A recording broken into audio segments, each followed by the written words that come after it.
A'udzubillahi minasyaitonirrajim. Bismillahirrahmanirrahim. Assalamualaikum warahmatullahi wabarakatuh. Alhamdulillahirabbil alamin wa bihi nasta'in ala umurid dunya waddin. Wassalatu wassalamu ala asrofil anbiya'i wal mursalin wa ala alihi wa sahbihi ajmain. Amma ba'du. Puji syukur mari kita panjatkan kehadirat Allah Subhanahu wa taala atas segala rahmat dan rezekinya kita dapat berkumpul kembali dalam rangka menunaikan salah satu ibadah di bulan Ramadan, yaitu sholat Isya, tarawih serta witir berjamaah di malam ke-16. Selawat serta salam tidak lupa kita sampaikan pada junjungan kita Nabi Muhammad Sallallahu Alaihi Wasallam, pada keluarganya, sahabatnya, serta umatnya hingga akhir zaman. Berdirinya saya di sini mewakili DKM Musola Al-Musodik akan memberikan beberapa informasi. Yang pertama, untuk petugas pada malam hari ini adalah Bapak Tanuri sebagai imam sholat Isya. Alhamdulillah tadi kita sudah menjalankannya. Kemudian untuk Bilal adalah saudara M. Irfan, dan untuk imam sholat Isya, sholat tarawih, kultum, dan witir akan dipimpin oleh Ustadz Haji Muhammad Toha. Alhamdulillah semuanya telah hadir di tengah-tengah kita. Sedangkan untuk petugas pada esok malam adalah Bapak Imam Mawardi sebagai MC, Bapak Sugianta sebagai imam sholat Isya, dan Ustadz Heru S. Kabarianto sebagai imam sholat tarawih, kultum, dan witir. Adapun saudara Maulana Tihar sebagai Bilal. Pada nama-nama yang disebutkan tadi dimohon untuk kesiapannya untuk esok hari. Selanjutnya, laporan pengumpulan infak dan sedekah pada malam kemarin total adalah sebesar Rp590.000. Sampai dengan malam hari ini berjumlah Rp8.700.000. Alhamdulillahirabbil alamin. DKM Musola Al-Musodik mengucapkan terima kasih banyak pada para jamaah yang telah menyisihkan sebagian rezekinya. Semoga Allah membalasnya dengan berlipat ganda. Untuk yang ketiga, DKM Musola Al-Musodik juga telah siap untuk menerima zakat fitrah, zakat mal, infak, dan sodako. Untuk waktunya itu adalah ba'da sholat subuh, zuhur, asar, dan ba'da sholat tarawih. Adapun nilainya adalah untuk uang sebesar Rp45.000 per jiwa. Dan jika ingin zakat dengan beras adalah takarannya 2,5 kg atau 3,5 liter sesuai beras yang dikonsumsi oleh para jamaah. Demikian informasi yang bisa saya sampaikan. Kurang lebihnya mohon maaf. Billahi taufik wal hidayah. Assalamualaikum warahmatullahi wabarakatuh. Assalamualaikum warahmatullahi wabarakatuh.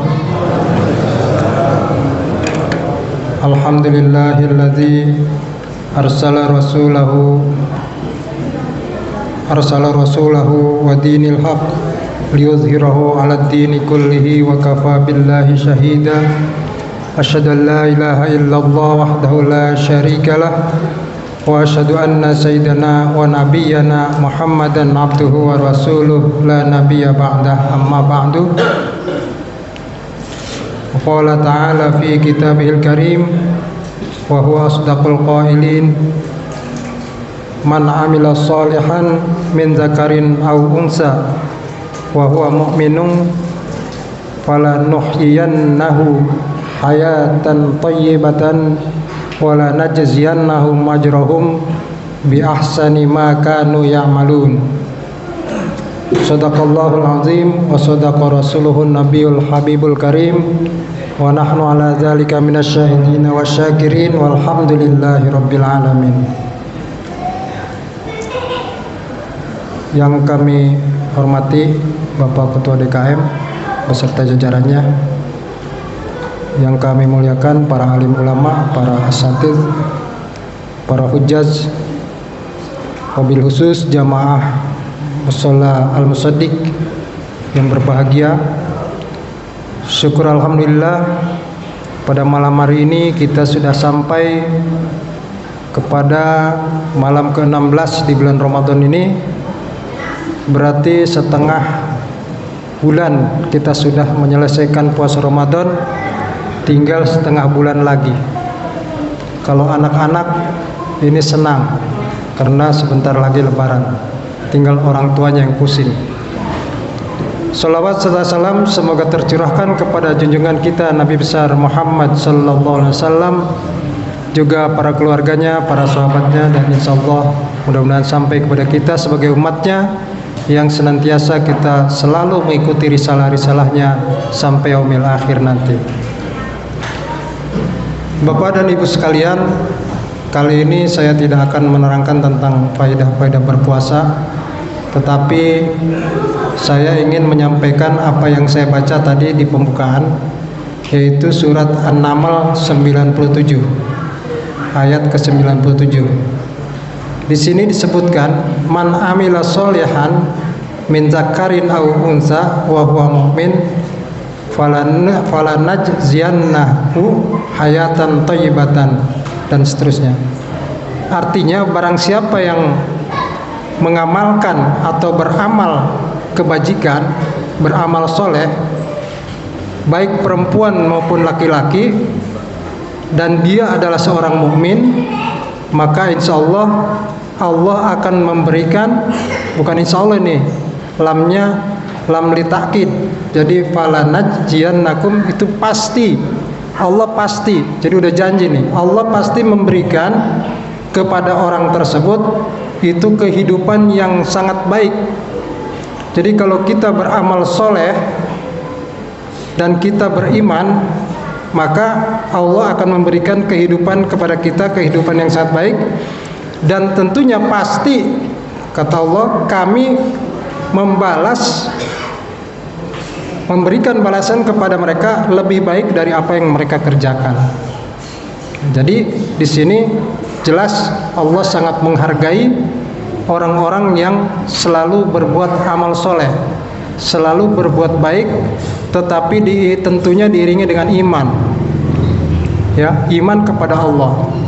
Maka di sini banyak penafsiran ulama bahwa apabila kita banyak beramal tetapi kita tidak dibarengi dengan iman, maka amal itu tidak diterima. Seperti Ibnu Athaillah dalam kitab Al-Hikamnya, kitab hikamnya mengatakan bahwa kalau seseorang ingin diterima amal ibadahnya, amal kebaikannya, maka dia harus pertama-tama memiliki makrifat, kemudian ketauhidan. Makrifat dan ketauhidan itulah yang mendasari dia dalam beribadah. Jadi kadang-kadang kita sangat bangga dengan banyaknya amal kita. Kita bangga bahwa amal kita itulah satu-satunya yang menolong kita di yaumil akhirat nanti. Padahal menurut Allah dan menurut penafsiran ulama dari ayat ini, bahwa yang memasukkan kita ke dalam surga, yang menyelamatkan kita di yaumil akhir, di akhirat nanti, bukan amal kita.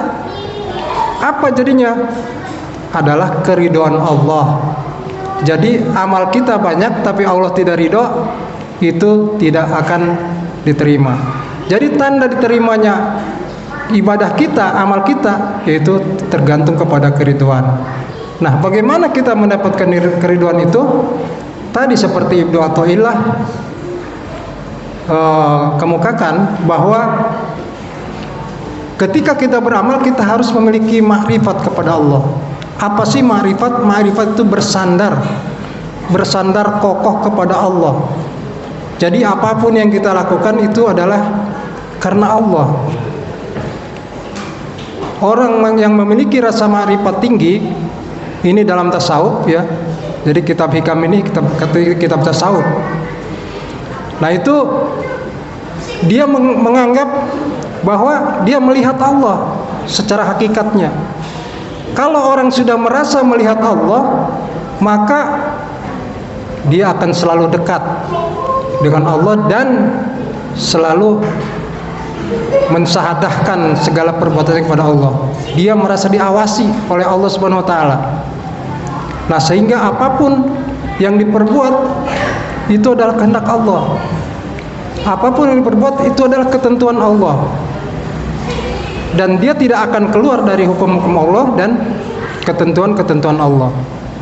Nah, oleh karenanya menurut para ulama, supaya amal kita diterima, maka kita harus bermakrifat. Kemudian juga harus bertauhid. Tauhid itu hanya mengesahkan Allah. Tiada kepentingan lain kecuali Allah. Kita mau beribadah, mau bertaubat, nggak ada kepentingan yang lain. Mau ngaji tiap hari, sehari 1 juz, sehari 2 juz, itu hanya kepentingan Allah.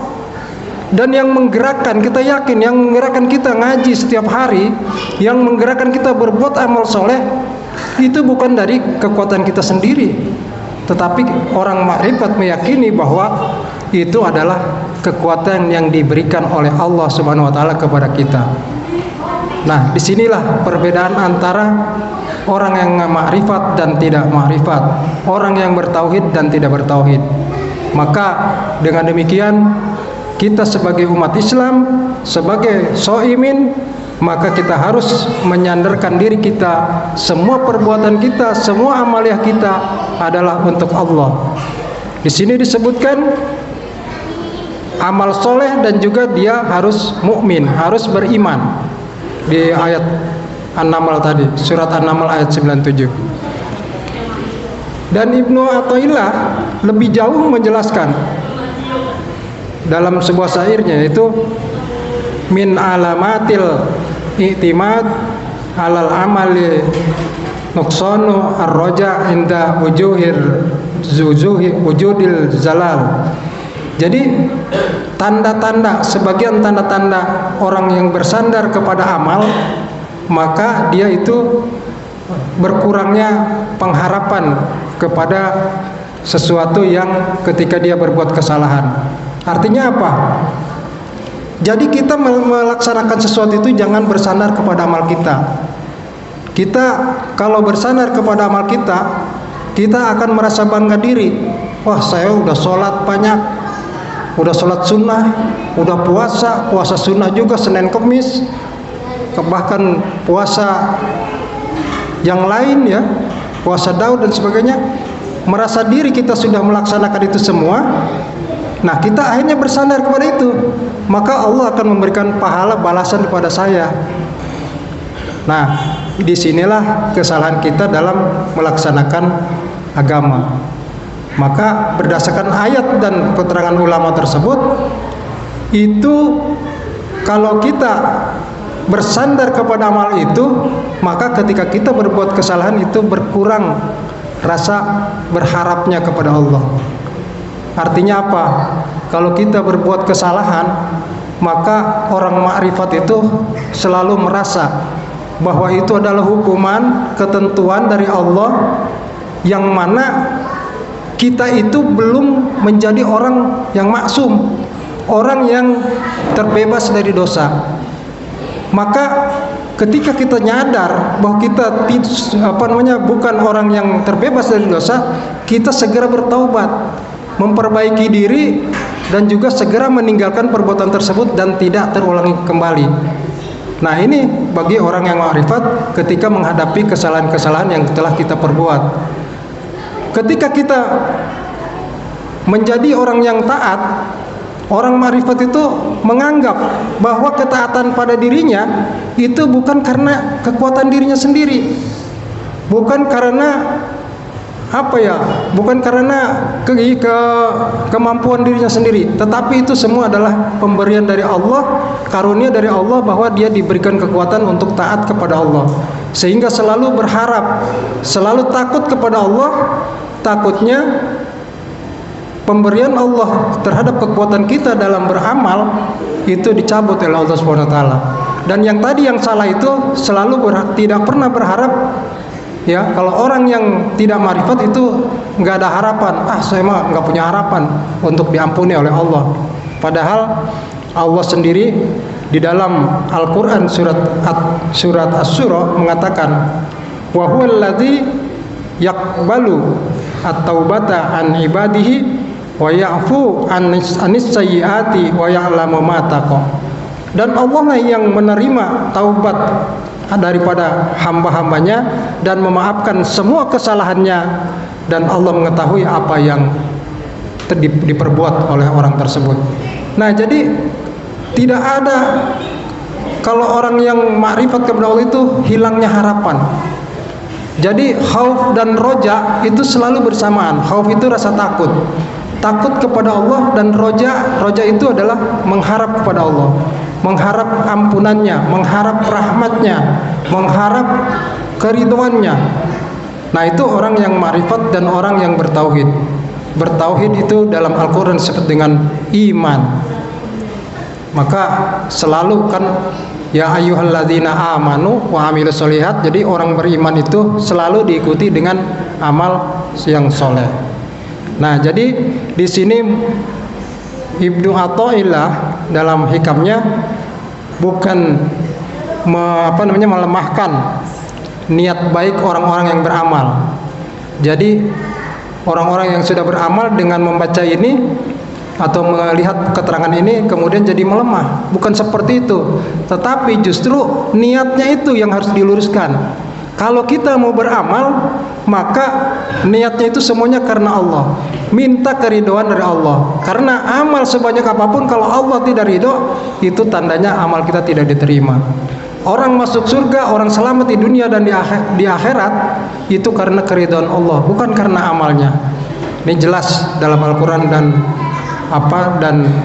Al-Hadis, dan juga keterangan-keterangan di dalam kitab-kitab para ulama. Dan ini sesuai dengan intinya sesuai dengan apa yang disampaikan oleh hadis Nabi, la yadkhulul jannah la yadkhul ahadukumul al-jannah bi amalihi. Qalu wala anta ya Rasulullah, qala wala ana illa an yataghammadani Allahu bi fadli wa rahmatin, bi fadlin wa rahmatin. Tidak akan pernah masuk surga. Ini Nabi yang ngomong ya. Jadi Nabi bersabda, tidak akan pernah masuk salah satu dari kalian, seorang pun dari kalian kepada surga. Jadi kalian tidak akan masuk ke dalam surga bi amalihi, dengan amal kalian, dengan amalnya. Terus para sahabat bertanya, dan juga tidak engkau ya Rasulullah? Jadi engkau juga tidak akan masuk surga tanpa dengan amal engkau. Maka Rasulullah menjawab, ya termasuk saya juga tidak termasuk akan masuk surga dengan amal saya, kecuali Allah melimpahkan kepada saya itu dengan fadlnya, dengan keutamaannya dan dengan rahmatnya. Jadi apa yang kita lakukan Bapak Ibu, para jamaah sekalian, apa yang kita lakukan itu disebut amal. Amal baik itu akan diterima oleh Allah, akan menyelamatkan kita di akhirat dan memasukkan kita ke surga. Itu kalau Allah meridhoinya. Maka jangan henti-hentinya kita minta keridhaan kepada Allah SWT. Ya Allah, berikanlah keridhoanmu kepada kami atas amal-amal yang telah kami perbuat. Nah, ini saja yang perlu saya sampaikan. Mudah-mudahan kita menjadi hamba Allah yang selalu bersyukur atas nikmat-nikmatnya dan selalu mendapatkan ridho dari apa yang kita lakukan sehari-hari. Amin ya rabbal alamin. Wallahul muwaffiq ila aqwamit thoriq.